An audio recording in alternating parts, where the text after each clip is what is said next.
You're listening to Supervision with a Vision, where we discuss all things supervision. I'm your host, Sarah, professional counselor, marriage and family therapist, play therapist, eating disorder specialist, and cookie lover, with my co-host, Heather, marriage and family therapist, certified Together in Texas counselor, a Texas transplant from California, and outdoor adventurer. Hi, welcome to Supervision with a Vision. Today, Heather and I are talking about hybrid work and striking a balance between engagement and productivity. This week, we read Unlocking Employee Happiness and Engagement with Hybrid Work, published in Psychology Today 2024.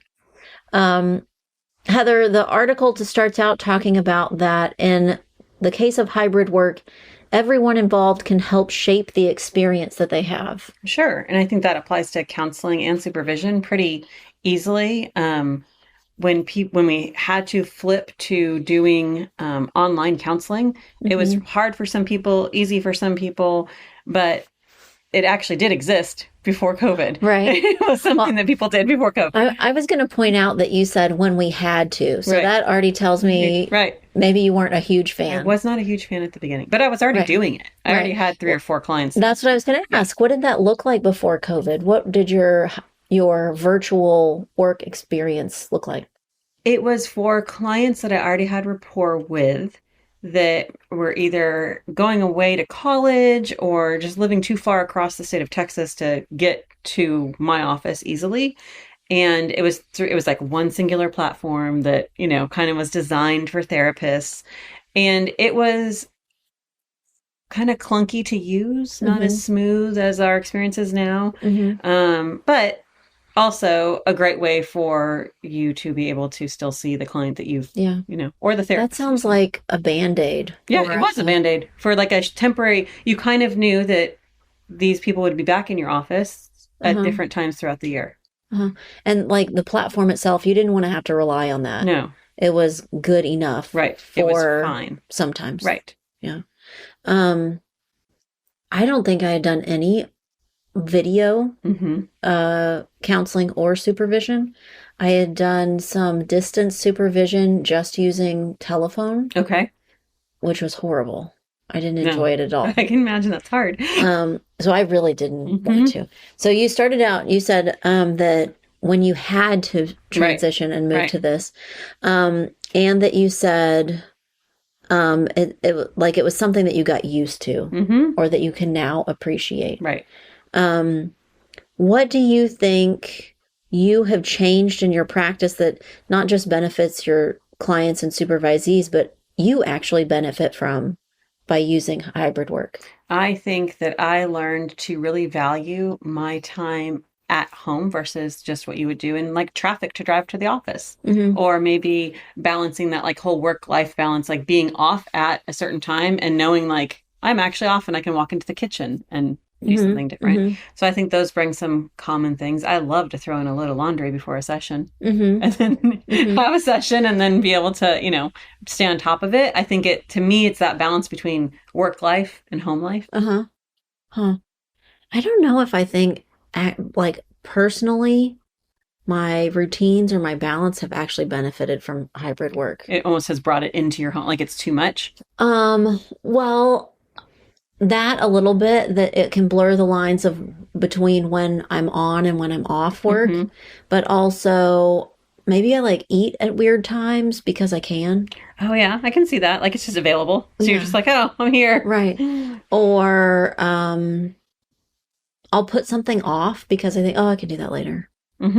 So I think that has gotten harder for me. Sure, maybe. Or if I do that well, I have to be more aware of it. Right. I think counseling and supervision wise, like how that has improved or changed or benefited from being a hybrid. I think I definitely had to get creative and stretch. Oh, definitely. And I probably, truthfully, in the years before COVID, I had not had to learn anything new, try anything different. I was changing a little bit, but to change, to adjust to counseling and supervision in a hybrid setting, I had to learn a lot, and I Right. think that that was a nice benefit to me. Yeah, I think that definitely helped for me in that front of just like like finding new ways to do it and kind of breaking a mindset of like, oh, this is so hard to like this is what we need to do and I still need to be good at my job. Hmm. I still need to do my things. And so I think Hmm. that it does make you stretch. I also think it brought a balance to like an appreciation for that like time factor, right? Like being able to be at home and have hybrid supervision allows more availability in my calendar. Yes. Like for me to fit supervision into a place, maybe someone needs to do something in their normal slotted time. Yeah. Oh yeah, I can do that on Friday morning, even though I'm not in the office on Right. Friday, I don't want to be in the office all Right, day on Friday. right. What about, so that's how it's benefited us, but what do you think has been the benefit of clients or supervisees? I think you just Right. named one. That's a benefit to you, but also it helps our supervisees that you might say, I am never going to be in the office at 8:30. Right. It's not going to happen. But if someone asked for a one-off Sure. supervision time at 8:30 just this week, you go like, I'll still be at home, but I can do that from home now. Absolutely. Yeah. Mhm. What else do you think has been a benefit to our supervisees and clients being able to have the hybrid option? A, one of my supervisors in particular works at two different locations. And so that it really benefits her to not have to have that within her like given work time. Mm-hmm. So it doesn't fit into her schedule. She's at two different locations where she's balancing, like she's just seeing clients there. She barely has time to do her notes there. Yeah. And so it does give her kind of an option to like, okay, Mm-hmm. I can get this done in another time frame that's not the work hour. Mm-hmm. Um, I see a lot of kids and teens, and I thought this is going to be really bad for kids and teens. I'm not looking forward to this. I Mm-hmm. think this is not a good situation. Um, I bet almost 50% of my kids and teens that I was seeing when I went 100% Right. virtual because of COVID, um, I think that they benefited more from hybrid sessions or virtual sessions than they would have in person. Okay. Tell me And why. and in ways that I didn't expect. Okay. I think that they shared more and were more vulnerable Mm-hmm. because they were in their bedrooms in a Right. comfortable In place. a safe space. Right. Hmm. I think that there's for some people this didn't work very well, but for some of my kids it worked well that there was kind of distance, Mm, like an yeah. emotional or mental distance, so Right. they could kind of the way in a like I said, not always good for Right. everybody, but in the way that you could say something on the phone or text something to somebody That you wouldn't that you necessarily. wouldn't say face to face. Right. So these kids could do that and ended up saying a lot more, expressing a lot Mm-hmm. more. And I think it was because the virtual and because they were in their bedrooms. Well, sure. And I think individualized experience with that, right? I had a client during that time frame that was completely overwhelmed in their work life. They worked in the medical field, and so being able to just be, I'm never really double checked, but I'm really sure they were sitting on their bed, Yeah, like, yeah. and to be able to have session, I can see where they completely were like Yeah, this is my yeah. time for I can me. I can decompress be right here. here. Yeah. Yeah. I think it's talking about sitting on your bed. Um, that it was a strength or a benefit that I got to see a different part of the kids' worlds Oh, sure. that I could see in their bedroom, Right. that I met everybody's cat or dog Mm-hmm. or How hamster many or trampolines did you virtually bounce on? a couple. I remember one kid um, put the phone, somehow had, I mean, it didn't even look like she just balanced it. It looked like she had a thing Mm-hmm. to strap her cell phone to the front of her bicycle. Oh, And okay. she rode her Bike. bicycle Uh-huh. like in circles around the driveway and around the house. And at some point I had to go, please stop. I I'm can't going to look be at the screen. right. I'm going to be so sick. We've gone in Right. too many circles. Aren't you sick? She was like, no, It's totally um, fine. yeah. So trampolines Right. on a bicycle. I met everybody's Animals. animals. Yeah. It was a benefit Right. to see what that Mm-hmm. was like. I think that we do this maybe subconsciously. We're meeting with clients in our offices and we don't know what their kitchen looks like or their Mhm. bedroom or their Mhm. whatever. And it Mhm. does give you kind of a glimpse into like what they're living with. Oh, Yeah. yeah, I see why painting your bedroom was so important. Things like that that just give you a little bit of, Maybe because it's teens and kids, and a good amount of what we talk about is how they're managing their routines and their chores. sure. I could now see, oh, that's what that means when mom says you're not keeping your room clean. Mm-hmm. Or how many times in the last month have you redecorated and rearranged? Right? Okay. Just makes sense. Yeah. Yes. So I think that for our first point is everyone can shape this experience. So it benefited us and our clients or our supervisees in different ways. Can you think of anything that once you kind of got into the swing of hybrid work, virtual work, that you did on purpose? You thought, I am intentionally changing this experience because then it helps me to do a good job.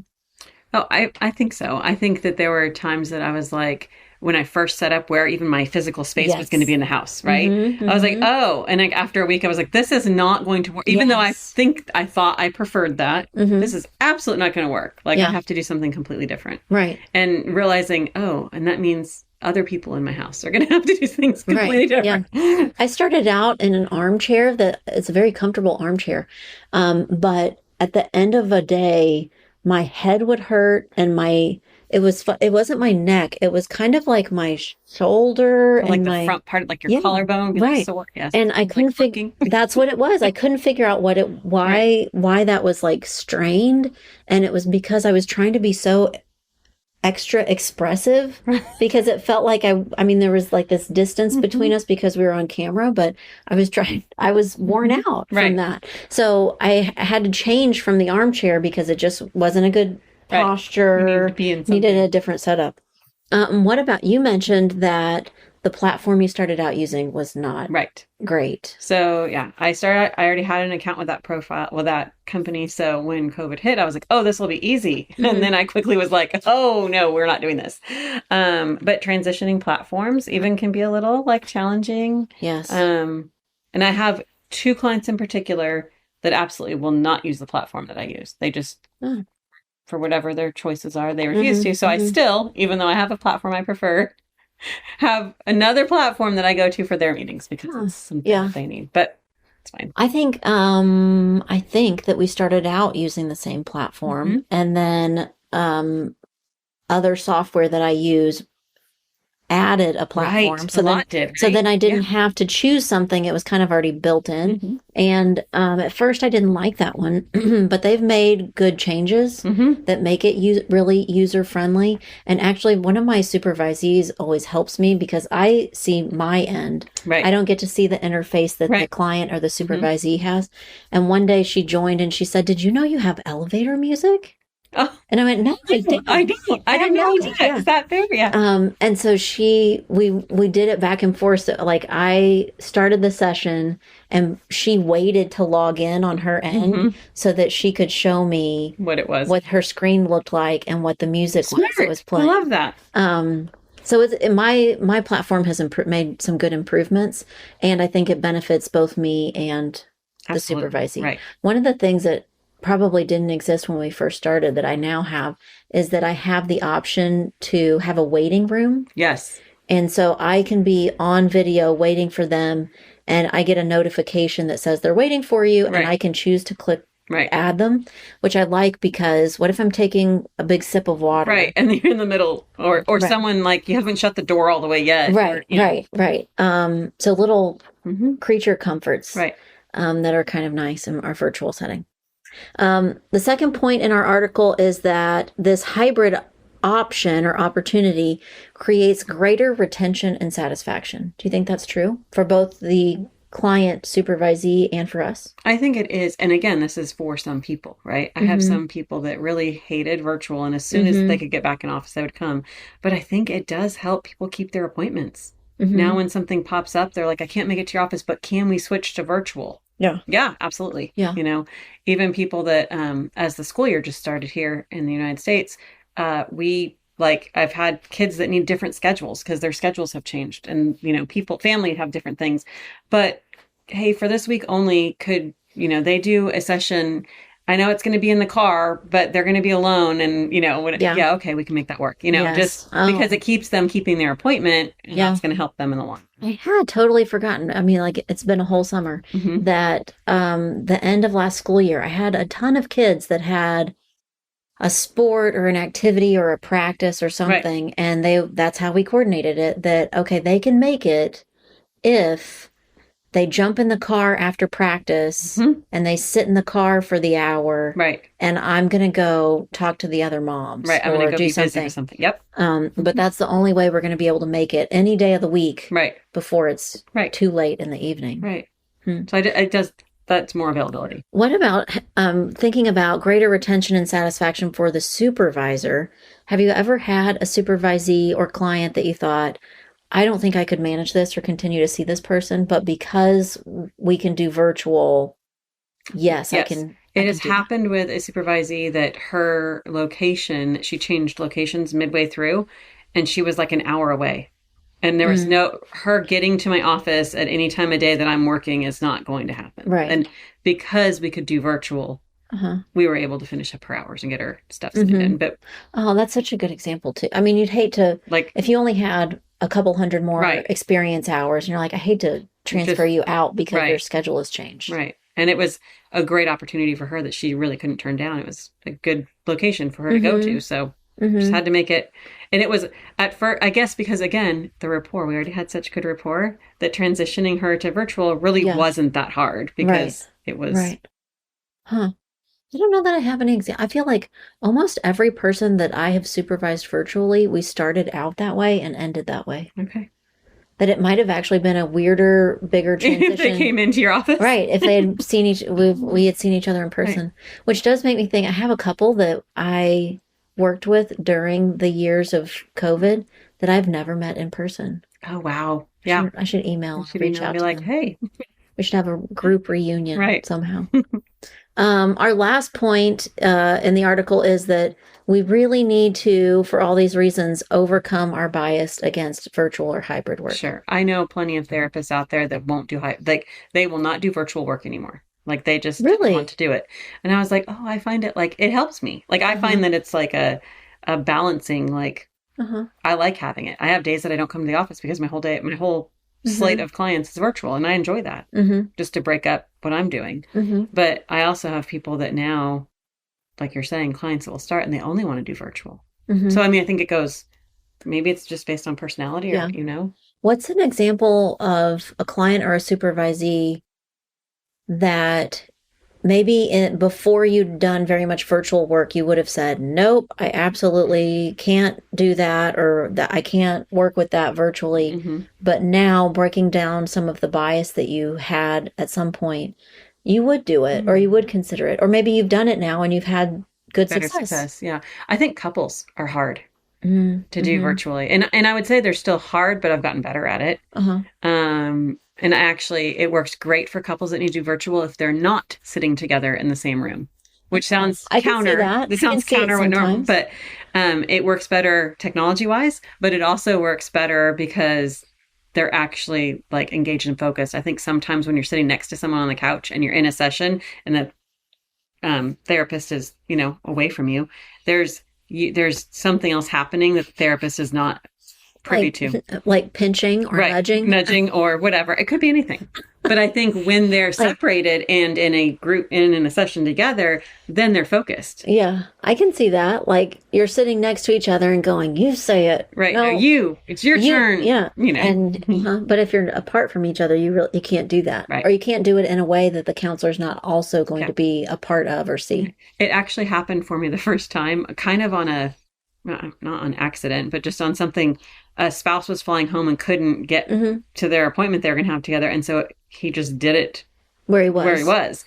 And it worked out so well that I was like, can we do that? Oh, yeah, I don't want you two in the same room. I want it separate. So I think for sure prior to COVID, I would have said a kid probably under the age of 13. Sure. I would have said, I don't think I can do counseling.